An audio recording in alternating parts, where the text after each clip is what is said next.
Okay, what is up? I wanted to go through the Demon Souls trailer, especially that bit at the end, the highlight reel. Very, very impressive, but I wanted to talk about some of the stuff that I saw. So this boss looks insane.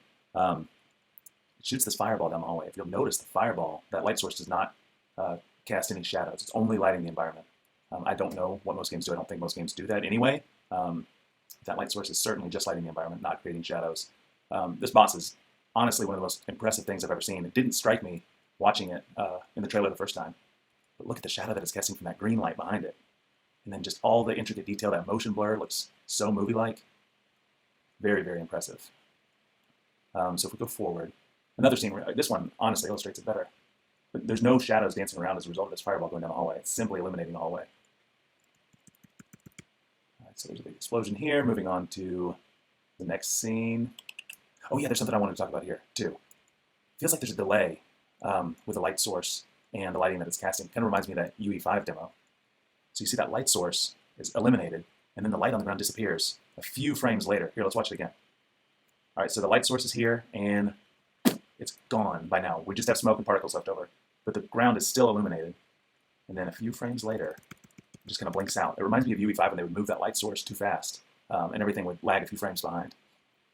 This boss was super cool. Again, the motion blur looks awesome. It looks just like a movie, which is so cool. But ooh, you notice the first one here. Yep, look at the top of the screen. Screen tearing on the very top. You'll notice that there's a lot of screen tearing in this scene, but it's always at the top and the bottom. Here it is at the bottom. And there are several frames here where it's torn at the bottom.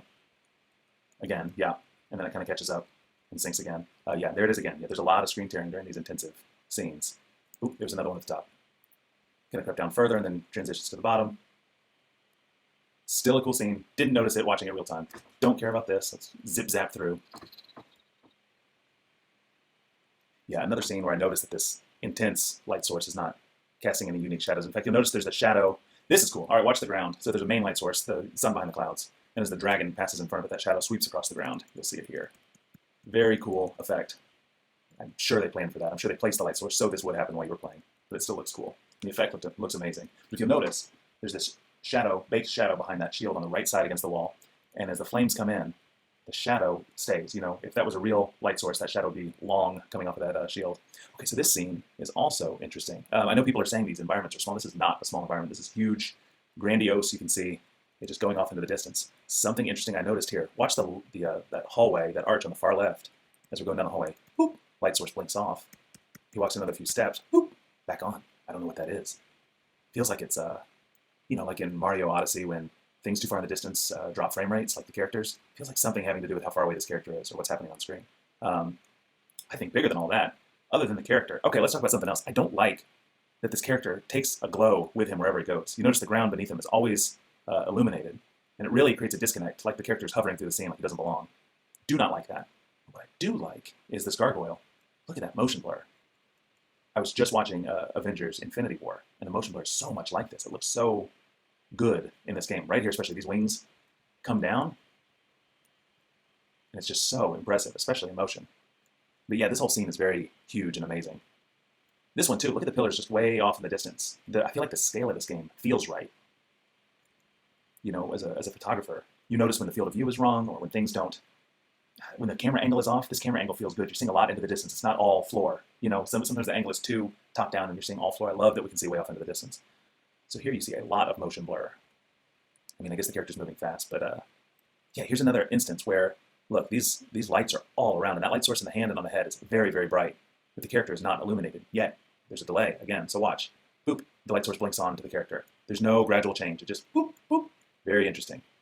Another big explosion. Those explosions all look very impressive. Lots of look at the particles around the scene. Just incredible. Okay, this is one that I thought was great. It reminds me of Resident Evil 4 when you're in the graveyard and the lightning flashes cast all the shadows. I know all of that was baked. And this doesn't cast a shadow at all, which is disappointing, but the lighting change in the scene is exactly what I like to see, especially in these next-gen games. So, let's see, the lightning hits, there's a huge flash, very impressive. And then check this out, it's illuminating all of the raindrops. They actually pop into focus here, the ones close to the camera. I'm not sure if that's intentional or not, but it's a very cool effect. You can see all the light going through those raindrops. And then, of course, the crazy particles, the tree, shaders. Don't care about this so much. I mean, you can see again, there's some clipping here, the shield going through the butt of that dude. Again, there's this odd light source following around the character. It's always on the other side of the character. It's not like there's a light affixed to the front, to the chest piece of the character. It's always just on the other side of the player from the character. So that's illuminating this thing, and then as it turns, the light shoots through. I just don't like that at all. It really creates a disconnect, and you can't see the light source. You have no idea how it behaves. So the animation is all cool. It's very, very smooth. This all looks just perfectly animated. There's a lot of weight and push. I don't know.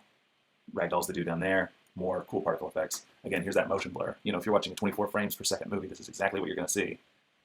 I don't like that it just, boop. After he stops, he pops in to focus in like a single frame. I would think that this frame, he would be in focus already. But I guess real time, it doesn't really matter. But again, this is a very impressive scene. All the different colors of lighting, very dramatic. And again, the animation. I like the shadows here. Look, the player's shadows really make sense with the environment. I think that's just incidental, but it looks very right here.